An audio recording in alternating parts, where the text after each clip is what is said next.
کلکتہ کی بھی ایک لڑکی اسی جہیز کی وجہ سے بیچ دی گئی تھی حیدرآباد میں، آج سے 18-20 سال پہلے کا ذکر ہے۔ اس لڑکی کا نام تھا جمیلہ، معلوم ہے آپ کو؟ جس کی شادی لگ جاتی تھی، جس سے 1 مہینہ جب شادی میں رہ جاتا تھا، اس لڑکے کے پاس سے لسٹ آ جاتی تھی، اتنا جائز نہ ہونے کی وجہ سے رشتہ ٹوٹ جاتا تھا۔ 8 بار رشتے ٹوٹتے ہیں۔ پھر حیدرآباد سے کوئی لڑکا آتا ہے اور اس نے سنت کے مطابق شادی کرنے کا وعدہ کرتا ہے۔ لڑکی کے باپ کا نام ہے سلیم۔ کہا گیا بھائی جب تمہیں سنت ہی کے مطابق شادی کرنی ہے، جہیز لینا دینا نہیں ہے تو آج ہی کر لو۔ وہ لڑکا ایک بوڑھے مرد کو، ایک بوڑھی عورت کو لایا ہوا تھا، جس کو کہہ رہا تھا یہ میری ماں ہے، یہ میرے باپ ہے۔ اسی دن نکاح ہو جاتا ہے اور ٹکٹ بنوا دیے جاتے ہیں، اور 2-3 دن کے بعد لڑکی اس لڑکے کے ساتھ رخصت کر دی جاتی ہے۔ ٹرین کلکتہ کی اسٹیشن سے چھوٹتی ہے، جب جلگاؤں یا بھساول کی اسٹیشن پر پہنچتی ہے تو یہیں پر لڑکی کے جو فرضی ماں باپ تھے، جو جھوٹے ماں باپ تھے، اسی اسٹیشن پر اتر جاتے ہیں، اور وہ لڑکا اس جمیلہ نام کی لڑکی کو لے کر حیدرآباد آتا ہے۔ 8-10 دن اس لڑکی کے ساتھ رہتا ہے۔ لڑکی اس کے ساتھ بہت خوش تھی، لیکن 10 دن کے بعد اس کو گھمانے کے بہانے آؤ میں حیدرآباد دکھاؤں، اپنی بائک پر بٹھاتا ہے اور اس لڑکی کو لے جاتا ہے۔ سودے بازی اس کی پہلی ہو چکی تھی۔ حیدرآباد کی ایک 5 اسٹار ہوٹل میں لے جا کر اس لڑکی کو 20,000 روپے میں نیلام کر دیتا ہے۔ اس زمانے میں 20,000 کی ایک ویلو تھی۔ اب اس کے پاس گوشت کے بھوکے شکاری آنے لگے۔ جس لڑکی نے کبھی نظریں اٹھا کر کسی غیر مرد کی طرف نہ دیکھا ہو اور اپنے شوہر کے علاوہ کسی پرائے مرد کو نہ جانتی ہو، آج وہ بھوکے بھیڑیوں کا شکار ہونے لگی۔ ہر آنے والے کے سامنے بھیک مانگتی، اس کے پیروں پہ گرتی، ہاتھ جوڑتی۔ لیکن جس نے 2-2, 3-3, 5-5 ہزار روپے دیے پوری رات کے، وہ کیسے چھوڑ دیں گے؟ ہوٹل کا مالک الگ سے مارتا، لیکن 5 انگلی برابر نہیں ہوتی۔ ایک دن اس لڑکی کے پاس کوئی مسلمان بھی چلا آیا، گیا تو تھا کسٹمر بن کر، گیا تو تھا اس لڑکی کے جسم کو پانے کے لیے، لیکن یہ اس کے سامنے بھی گڑ گڑاتی ہے۔ اس کو اس کے اوپر رحم آ جاتا ہے اور کہتا ہے تم میری بہن جیسی ہو، مجھے اپنی پرابلم بتاؤ۔ اس لڑکی نے پوری پرابلم بتا دی۔ اس نے کہا ٹھیک ہے میں جاتا ہوں یہاں سے، صبح میں کیس کروں گا، تمہارے ماں باپ کو میں بلاتا ہوں۔ اس لڑکی نے کہا یہ غلطی مت کرنا، میرے ماں باپ کو اس کی بھنک بھی مت لگنے دینا۔ میرے بھائی اگر کیس کر دیا یا میرے ماں باپ نے کیس کر دیا تو میرے ماں باپ کے پاس اتنی زمین و جائیداد نہیں، اتنا گھر مکان نہیں، جب تک وہ اس مالک سے مجھے چھڑائیں گے تب تک وہ سڑک پر آ چکے ہوں گے، بھیک مانگنے لگے ہوں گے۔ تم ایسا نہیں کر سکتے ہو۔ میرے بھائی ایک کام کرو، میں ایک لیٹر لکھتی ہوں، اس کو میں چپکا دیتی ہوں، ایک لفافے میں بند کر دیتی ہوں، اس کو امانت سمجھ کر میرے گھر پہنچا دو، اتنا پیسہ تم خرچ کر لو اپنی طرف سے، یہ تمہارا احسان ہوگا میرے اوپر۔ اس نے کہا کوئی بات نہیں، تم ایسا کر دو۔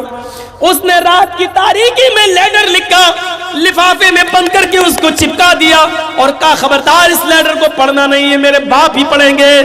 وہ لڑکا جب اس لیٹر کو لے کر حیدرآباد سے کلکتہ کی سرزمین پر آتا ہے، باپ کے دروازے کو دستک دیتا ہے، دروازہ کھولا، باپ نے پہلا لیٹر بیٹی کا دیکھا، اپنے محلے کی سہیلیوں کو، جو اس لڑکی کی سہیلیاں تھی، ان کو بلایا، ہو دیکھو تمہاری سہیلی کا، جمیلہ کا لیٹر آیا ہے۔ ساری لڑکیاں سہیلیاں جمع ہو جاتی ہیں اور باپ لیٹر کو کھولتا اور پڑھنا شروع کر دیتا ہے۔ پیارے ابو جان السلام علیکم، امید کہ آپ خیریت سے ہوں گے، میری خیریت کا اللہ نگہبان۔ میرے ابو آپ نے میری شادی سنت کے مطابق کرائی ہے، آپ کو بڑی خوشی ہوگی اور ہونا بھی چاہیے کہ آپ کو ایک فرشتہ صفت داماد ملا ہے۔ 8 لڑکوں سے رشتے ٹوٹنے کے بعد، جہیز کی وجہ سے رشتے ٹوٹنے کے بعد، اے ابو جان ایک فرشتہ صفت انسان آپ کو ملا اور آپ نے اس لڑکے کا گھر بھی دیکھنا گوارا نہیں کیا۔ آپ کو اس لڑکے پر اتنا بھروسہ ہو گیا کہ کہ آپ نے اس کی فیملی کو دیکھنا بھی گوارا نہیں کیا، ایک چکر گھر پہ آنا، حیدرآباد آ کر اس کی اصلیت کا پتہ لگانا بھی گوارا نہیں کیا۔ شاید میں آپ کے اوپر بوجھ بن چکی تھی، شاید میرا بوجھ آپ کو کھائے جا رہا تھا، شاید میرا جسم آپ کے لیے منحوس ہو چکا تھا۔ ابو جان یہاں میں 20,000 روپے میں بیچ دی گئی، بھیڑیوں کا شکار ہو گئی، میں پوری طریقے سے لٹ چکی ہوں اور برباد ہو چکی ہوں۔ اے ابو جان آپ کوشش کر کے مجھے چھڑا لیں گے، مجھے معلوم ہے ایک بیٹی کی محبت باپ کے دل میں کیا ہوتی ہے، لیکن آپ چھڑا کے کیا کریں گے؟ میں اپنی ناپاک شکل اپنے باپ کو، اپنی ماں کو، اپنی بہن کو، اپنی بھائی کو، اپنی سہیلیوں کو نہیں دکھانا چاہتی۔ کون سا چہرہ لے کر میں آپ کے پاس آؤں اور پوری زندگی آپ کے اوپر بوجھ بن جاؤں؟ اس لیے میں نے اپنا دوپٹہ، اپنی چادر اس پنکھے میں لگا رکھی ہے۔ اے ابو جان میں نے فیصلہ کر لیا ہے، صبح کا سورج میں نہیں دیکھوں گی۔ اپنے ایک بھائی کو جو کسٹمر بن کے آیا تھا لیکن میرے درد میں وہ میرا شریک ہو گیا، میں اس کو بھیج رہی ہوں، جب تک یہ لیٹر آپ کے ہاتھ میں آئے گا میں اس دنیا چھوڑ کر چل چکی ہوں گی۔ ابو جان ہاں مجھے معلوم ہے یہ موت حرام ہے، ابو جان مجھے معلوم ہے کہ یہ زندگی جینے کا یہ بزدلی ہے، لیکن ابو جان میں یہ بھی جانتی ہوں اس غلیظ زندگی سے میرا مر جانا بہتر ہے۔ میرا رب میری نیت کو جانتا ہے، شاید وہ میری بخشش فرما دے، نہیں فرمائے تب بھی میں اس غلیظ زندگی میں نہیں رہنا چاہتی اور اپنی شکل و صورت پر آپ کو بھی نہیں دکھانا چاہتی، آپ کے اوپر بوجھ بھی نہیں بننا چاہتی۔ ایک وصیت کر رہی ہوں، نصیحت اس لیے نہیں کہوں گی کہ نصیحت زندہ لوگ کرتے ہیں، وصیت مرنے والا کرتا ہے۔ اے ابو جان میری اس وصیت کو یاد رکھنا، میں اپنی 6 سال کی ایک بہن کو چھوڑ کے آئی ہوں جس کا نام فاطمہ ہے۔ جو دن مجھے دیکھنا پڑ رہے ہیں اے ابو جان وہ دن میری بہن کو نہ دیکھنا پڑے، اس لیے جب وہ شادی کے لائق ہو اس دن سے پہلے اس دن تک آپ اتنا کما لینا، اتنا کما لینا، اتنا کما لینا کہ جب میری بہن کی شادی کا دن آئے، اس جملے کو غور سے سننا، بار بار اس جملے کو میں 2-3 بار دہراؤں گا۔ اے ابو جان جب میری بہن کی شادی کا دن آئے تو جو بھی کتا جتنی ہڈیاں مانگے اس کتے کے سامنے اتنی ہڈیاں ڈال دینا، جو بھی کتا جتنی ہڈیاں مانگے اس کتے کے سامنے اتنی ہڈیاں ڈال دینا، تاکہ میری بہن کو وہ دن نہ دیکھنا پڑے جو مجھے دیکھنا پڑ رہا ہے۔